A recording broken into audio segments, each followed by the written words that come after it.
위에 살아가는 저 여러분 되어주기를 바랍니다. 저는 오늘 히브리서 7장 24절로 27절을 본문으로 온전한 구원, 이런 제목으로 은혜를 나누기 원합니다. 하나님이 우리에게 베푸시는 구원은 전인적 구원입니다. 영혼이 잘되고 범사가 잘되며 강건한 복을 받는 영과 혼과 육을 구원하시는 전인적 구원, 소테리아의 구원입니다.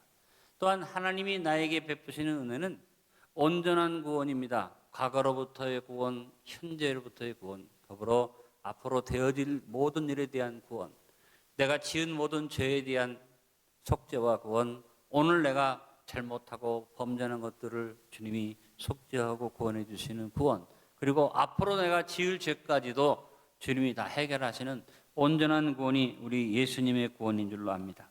오늘 성찬을 나누면서 여러분, 예수님이 이루어주신 온전한 구원의 은혜를 다 받아 누리는 복된 성도들이 되시기를 바랍니다. 첫 번째, 예수님의 영원한 중보가 있기에 온전한 구원입니다. 무엇이든지 유효기간이 있습니다. 아무리 물건의 질과 내용이 좋아도 유효기간이 지나면 소용이 없습니다. 누가 선물을 해서 이제 아낀다고 잘 보관을 해놨는데 보관한 걸 잊어버리고 나중에 사용하려고 보니까 유효기간이 지나서 그냥 버리는 것이 상당수 있는 것을 봅니다.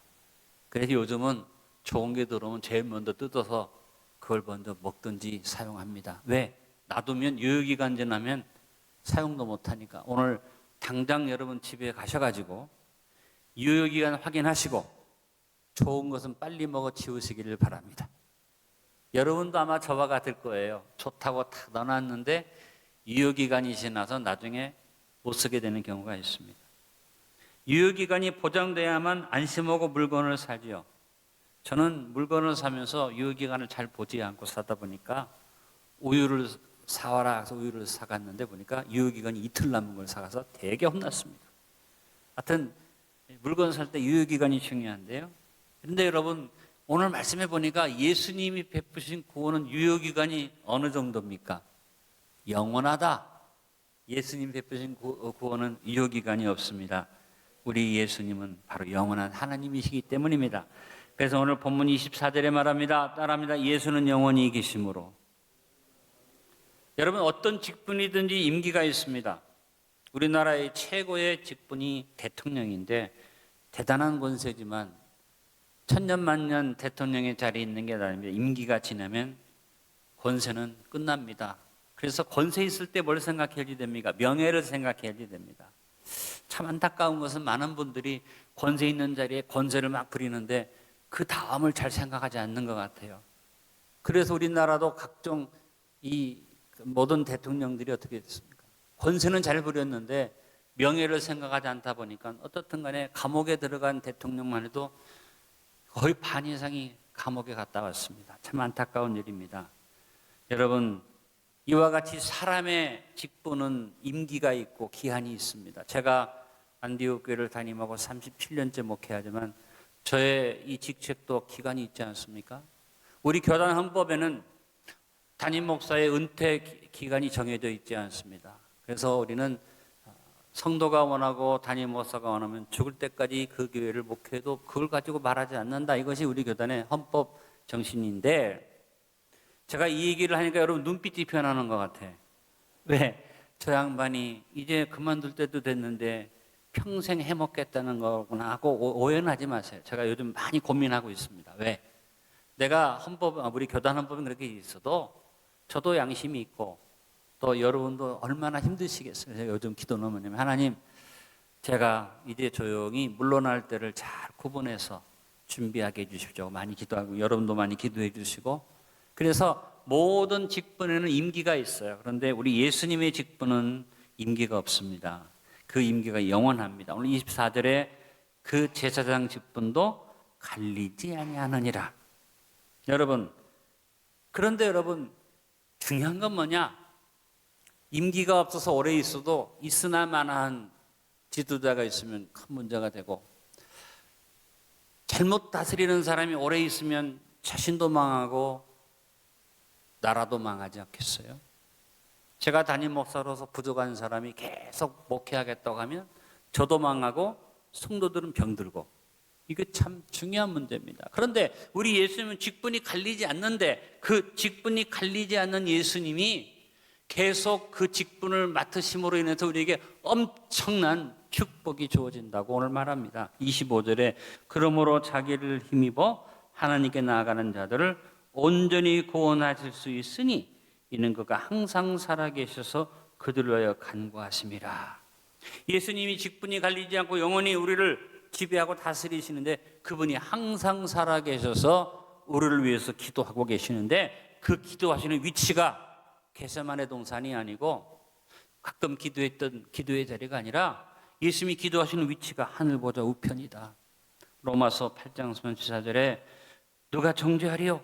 죽으실 뿐 아니라 다시 살아나신 이는 그리스도 예수시니 그는 하나님 우편에 계신 자요 우리를 위하여 간구하시는 자시니라. 예수님은 하나님 우편에 계신 자요 배진기를 위하여 간구하시는 자시니라. 오늘 이 시간에도 저와 여러분에서 예수님 기도하고 계신다. 누군가 널 위하여 누군가 기도하네. 나의 마음이 아파 괴로울 때에 누군가 날 위해 기도하네. 누가? 예수님이 어디에서? 하늘보다 우편에서. 그래서 예수님의 중보가 항상 살아있기 때문에 주님의 구원은 온전한 구원이다. 유효기간도 끝나지 않고 나를 위한 주님의 직분도 갈린 적이 없고 주님은 그 직분 가지고 지금도 살아서 나를 위해서 기도하시니 예수님의 구원은 영원한 구원, 온전한 구원인 줄로 믿습니다. 오늘 성찬을 나누면서 예수님이 이루신 온전한 구원에 참여함으로 그 영원한 중보를 누림을 감사드리며 기뻐하는 우리 안디오 성도들이 되시기를 바랍니다. 두 번째, 예수님은 온전한 구원자로 합당하신 분입니다. 유효기간이 긴데 여러분 유효기간 길다고 안심하면 안 됩니다. 물건의 유효기간이 길수록 어떤 문제가 생깁니까? 방부제가 많이 들어간 거예요. 썩지 않도록 방부제를 많이 집어넣기 때문에 유효기간을 너무 중시하면 안 된다. 신선하고 좋은 걸 먹으려면 유효기간이 짧은 게 더 좋은 겁니다. 왜냐하면 그것이 방부제가 들어가 있지 않기 때문입니다. 이 방부제가 많이 들어가면 오랫동안 보관은 되는데 그 다음에 거기에 따라오는 각종 질병을 유발시키는 좋지 못한 부작용들이 따라옵니다. 그래서 유효기간만큼 중요한 게 뭔지 아세요? 신선도와 풍성한 영양이 중요하다. 유효기간이 길수록 영향력이 좀 영향이 없어요. 유효기간이 길수록 당연히 신선도가 떨어집니다. 직임이 높고 권세가 커도 악한 권세는 많은 사람을 불행하게 하고 자기도 망하게 되죠. 역사 일에 악한 권세가 무너지지 않은 적이 없습니다. 과거에 아수르, 바벨론, 메데, 파사, 로마 모든 거대한 제국들이 악하였기 때문에 무너져 버리고 남지 않았습니다. 근데 그들의 지배 밑에 있었던 이스라엘 민족은 지금도 나라가 건재하고 있습니다. 여러분, 히틀러가 그다음에 무소리니가 모택동이 스탈린이 그렇게 난리를 치고 세계를 지배하는 것 같아도 악한 권세 무너졌습니다. 저는 분명히 얘기합니다. 시진핑 얼마 안 갑니다. 특별히 우리 대한민국 북쪽에 김일성 시작해서 김정일, 김정은이 이르는 3대 세습안은 저 악한 세력 분명히 무너집니다. 우리는 이것을 분명히 알고 있어야지 됩니다. 그래서 여러분 이 세상에서 많은 사람을 행복하게 한다는 많은 세력들이 있으나 그들은 망했습니다. 왜? 그들 자신이 유효기간이 길지 못하고 자기가 영원한 능력을 가지고 이 세상을 지배했을 것 같아도 방부제가 들어가서 결국은 모든 것에 부작용이 일어나서 다 죽고 말았습니다. 그러나 예수님은 우리에게 어떤 분입니까? 언제나 우리에게 신선한 분, 언제나 우리에게 풍성한 것을 주시는 분, 유효기간이 영원하다 할지라도 거기에 방부제가 없는 분. 그래서 오늘 26절에 말합니다. 이러한 대제사장은 우리에게 합당하니 거룩하고 악이 없고 더러움이 없고 죄인에게서 떠나 계시고 하늘보다 높이 되시니라. 모든 것에 악이 없고 깨끗하고 정결할 뿐이야. 더 중요한 건 뭐냐면 그 예수님이 하늘보다 높은 자리에 올라가셔서 영원한 권세로 우리와 함께 하시니 예수님이 우리에게 베푸시는 구원은 온전하고 영원한 복된 구원인 것을 믿으시길 바랍니다. 예수님은 하나님 자신이십니다. 악과 더러움이 없으시고 하늘보다 높은 권세를 얻으신 분입니다. 대제사장 되신 예수님의 이 직분의 유효성에 대해서 바울은 빌립보서 2장 6절로 11절에 분명하게 말씀했습니다. 그는 근본 하나님의 본체시나 하나님과 동등됨을 취할 것으로 여기지 아니하시고 오히려 자기를 비워 종의 형체를 가지사 사람들과 같이 되셨고 사람의 모양으로 나타나서 자기를 낮추시고 죽기까지 복종하셨으니 곧 십자가의 죽으심이라. 이름으로 하나님이 그를 지극히 높여 모든 이름 위에 뛰어난 이름을 주사 하늘에 있는 자들과 땅에 있는 자들과 땅 아래에 있는 자들로 모든 무릎을 예수의 이름에 꿇게 하시고 모든 입으로 예수 그리스도를 주라 시인하여 하나님 아버지께 영광을 돌리게 하셨느니라. 우리 예수님이 우리를 위해서 이루신 구원이 합당한 구원자로서의 구원이다. 예수님은 조금도 부족함이 없이 방부제가 필요 없이 우리를 위해서 항상 프레시한, 우리에게 항상 신선하고 영원한 영향이 넘치는, 그래서 하늘 보좌의 우편에 앉으셔서 모든 사람이 그 앞에 무릎을 꿇게 하셨어요. 하늘에 있는 자들이 무릎을 꿇고 땅에 있는 자들이 무릎을 꿇고 땅 아래에 있는 자들이 무릎을 꿇게 된, 그래서 아주 합당한 구원자로서 우리를 구원하셨으니 예수님의 구원은 영원한 것입니다. 오늘 성찬을 나누면서 다시 한번 우리의 온전한 구원자 되시는 예수 그리스도가 우리의 대제사장 되심의 은혜에 감사드립시다. 세 번째, 단번에 영원한 값을 치루었기에 온전한 구원입니다. 짐승의 피로 드렸던 속죄의 제사는 매번 드려져야 했습니다. 그러나 하나님은 예수님을 보내셔서 단번에 우리의 영원한 속죄를 이루셨습니다. 복음의 핵심이 무엇입니까? 단번에 이루신 영원한 속죄. 이것이 복음의 가장 귀한 핵심입니다. 단 한 번에 모든 것을 끝내셨고 그 효력은 아까도 말한 것처럼 유효기간이 영원한 것입니다. 오늘 27절에 말합니다. 그는 저 대제사장들이 먼저 자기 죄를 위하고 다음에 백성의 죄를 위하여 날마다 제사 드리는 것과 같이 할 필요가 없으니 이는 그가 단번에 자기를 드려 이루셨습니다. 대제사장이나 제사장들이 자기를 위해서 제사를 드리고 나서 백성들의 죄를 위하여 제사를 드리는데 이것을 어떻게 날마다 그래서 예루살렘 성전에서 아침 저녁으로 드려지는 번제가 상번제, 매일 드려지는 번제를 드려야만 했다. 그러니까 이스라엘 백성들은 성전이 없어지니까 정신이 하나도 없어진 거예요. 우리의 죄를 속하는 제사가, 매일 드려지는 제사가 드려지지 못하기 때문에 그래서 망하였다고 탄식하고 난리를 쳤습니다. 그러나 여러분, 예수님은 어떻게 하셨습니까? 히브리서 7장 27절에 말합니다. 그는 저 대제사장들이 먼저 자기 죄를 위하고 다음에 백성의 죄를 위하여 날마다 제사 드리는 것과 할 필요가 없으니, 아까도 읽었죠? 다시 한번 그가 단번에 자기를 드려 이루셨습니다. 단번에 영원한 속죄를 이루신 줄로 믿습니다. 히브리서 9장 28절에 동일한 말씀을 주십니다. 이와 같이 그리스도도 많은 사람의 죄를 담당하시려고 단번에 들이신 바 되셨고 구원에 이르게 하기 위하여 죄와 상관없이 자기를 바라는 자들에게 두 번째 나타나시리라. 이어서 히브리서 10장 10절에도 말합니다. 같이 고백해 봅니다. 이 뜻을 따라 예수 그리스도의 몸을 단번에 들이심으로 말미암아 우리가 거룩함을 얻었노라. 단번이란 의미는 뭡니까? 단번에 우리의 과거와 현재와 미래의 모든 죄를 다 속하셔서 예수님이 십자가에서 선언하셨습니다. 다 이루었다. 완벽한 지불을 했다 하는 겁니다. 단번에 영원한 제사를 드리시고 한 제물된 자신으로 인해서 우리를 거룩해 하셨습니다. 우리 예수님의 속죄에는 지체되는 일이 없고 보류가 없습니다. 주님이 넉넉하게 모든 것을 해결해 놓으셨습니다. 주님이 단번에 해결해 놓으셨기 때문에 우리는 얼마든지 매번 죄를 느끼는 순간마다 예수님의 이름으로 회개하면 사함을 얻습니다. 어떤 죄라도 용서함을 받습니다. 기억하십시오. 여러분의 과거와 현재와 미래의 모든 죄를 용서하시고 여러분의 영과 혼과 육을 전인죽으로 다 죄에서 노연하게 하시는 온전한 구원을 믿으시길 바랍니다. 오늘 성찬을 나누면서 단번에 이루어진 영원하고도 완벽한 속죄에 대해 감사드리며 증인의 가가를 새롭게 합시다.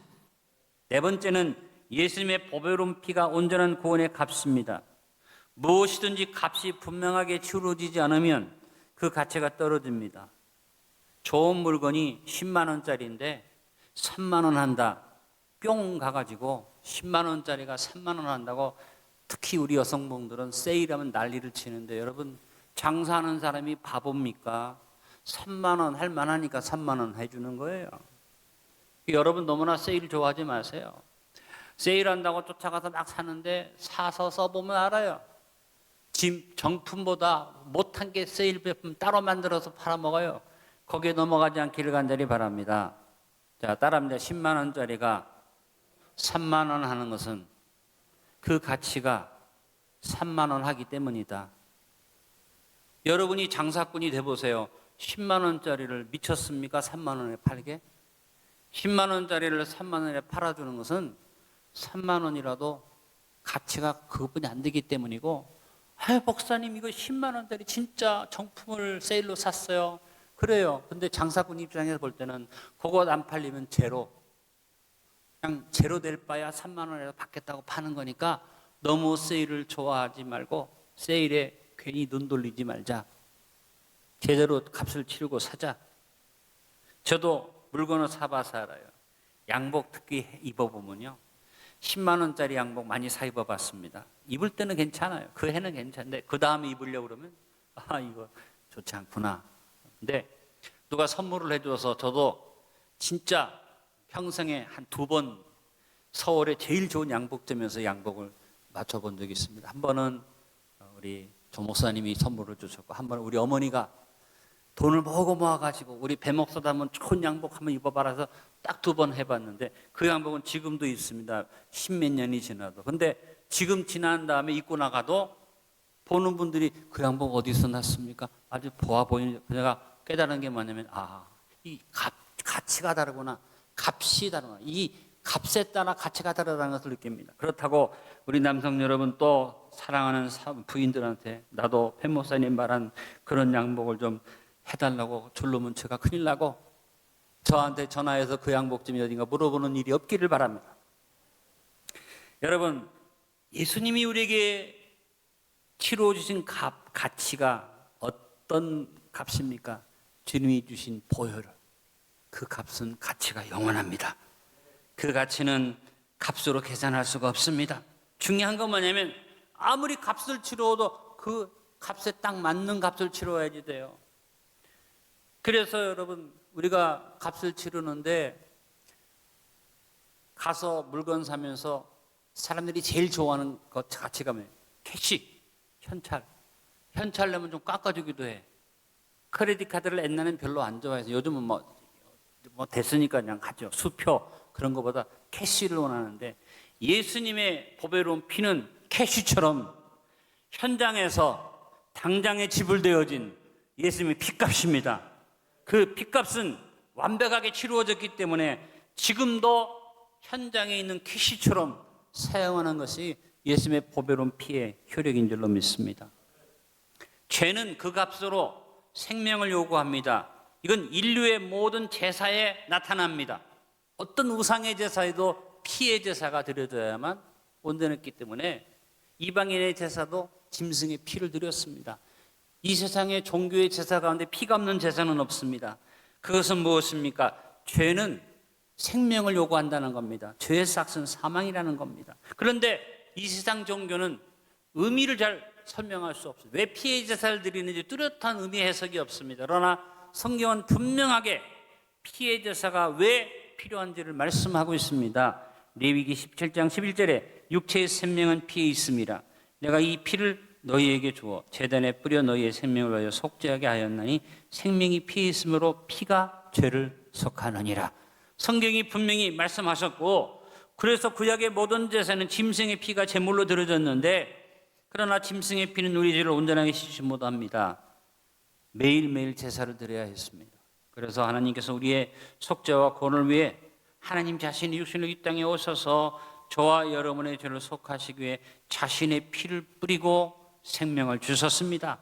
오늘 27절에 아까 읽은 말씀 그대로 주님이 자기 자신을 드림으로 단번에 이루신 속죄입니다. 히브리서 9장 12절에 염소와 송아지 피로 하지 아니하고 오직 자기 피로 영원한 속죄를 이루사 단번에 성소에 들어가셨느니라.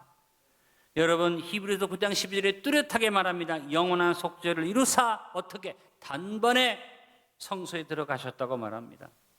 예수님께서 우리를 위해서 속죄를 이루시면 그의 죄 없으신 흠도 없고 점도 없는 거룩한 보혈이라는 것입니다. 그래서 예수님의 속죄는 영원한 속죄입니다. 예수님이 지불하신 생명의 값이 무엇입니까? 천지 만물의 근원이신 하나님의 생명값. 그러니까 여러분이 그냥 세상에 어떤 억만금을 줘도 받을 수 없는 하나님의 생명값으로 내 죄가 용서된 거예요. 얼마나 감격적입니까? 박앤세일이 아니에요. 그냥 10만 원짜리인데 뚝 쳐가지고 만 원에 판 그런 속죄가 아니에요. 10만 원인데 이 10만 원짜리를 모든 사람이 다 쓸 수 있도록 엄청난 이 값을 하나님이 자기 생명으로 다 지불하신 거예요. 그래서 영원한 속죄를 이루셨습니다. 로마서 6장 23절에 죄의 삭은 사망이요 하나님의 은사는 그리스도 예수 우리 주 안에 있는 영생이니라. 하나님의 은사, 하나님이 주신 우리 영생의 선물은 값없이 거둬 베풀어준 은혜의 선물이라, 은사라. 이 선물을 그냥 받았다. 여러분, 감격하지 않을 수 없는 일 아닙니까? 죄 싹 사망 대신에 주신 주님의 은혜. 그래서 오늘 성찬을 나누면서 우리는 영원한 값을 완불하셔서 영원한 구원을 누리게 하시는 이 놀라운 축복에 대해서 감격해야만 합니다. 여러분, 오늘 성찬을 나누면서 같이 고백합시다. 나는 완불 인생을 삽니다. 얼마나 기가 막힌 얘기입니까? 나를 위해서 이미 값이 다 지불되어진 완불 인생을 사는 것을 믿으시길 바랍니다. 오늘 결론을 맺습니다. 성찬을 나누면서 아까도 말씀드린 것은 영, 혼, 육을 다 구원하는 전인적 구원을 주신 예수님께, 그리고 우리의 과거와 현재와 미래의 모든 죄를 구원하시는 하나님의 온전한 구원을 우리가 누리는 것을 생각하면서 그 온전한 구원의 근거 4가지를 항상 기억하고 책임질 합시다. 첫째, 예수 그리스도의 구원은 영원한 중보가 있기에 온전한 구원입니다. 둘째, 예수님이 영원한 구원자로 합당하시기에 온전한 구원입니다. 세 번째, 단번에 이루신 영원한 구원이기에 온전한 구원입니다. 네 번째, 구원의 값이 예수님의 순전하고 보배로운 보혈이기에 온전한 구원입니다. 온전한 구원을 주신 주님의 은혜를 찬양합시다. 영생의 은혜를 주신 우리 주 예수 그리스도의 영광을 찬양합시다. 그리고 이 놀라운 은혜를 전하는 증인들 되기를 원하면서 오늘 성찬에 참여하시기를 간절히 바랍니다. 아버지, 감사합니다. 오늘 성찬에 참여하면서 내가 받은 구원이 온전한 구원임을 감사하며 지금 나를 위해서 영원한 중보를 드리고 계신 주님이 함께 계심을 믿게 해주시고, 나의 영원한 구원자는 100% 완벽한 구원자이시고 단번에 영원한 구원을 이루셨으며, 주님이 지불하신 그 값은 값을 이룰 수 없는 순전하고 보배로운 보혈의 값으로 하나님의 생명이 나 같은 죄인을 위해서 값을 치르셨음을 생각하며 우리가 구원의 감격에 잠겨 늘 믿음으로 살아갈 수 있게 도와 주옵소서. 예수님의 이름으로 기도하옵나이다. 아멘.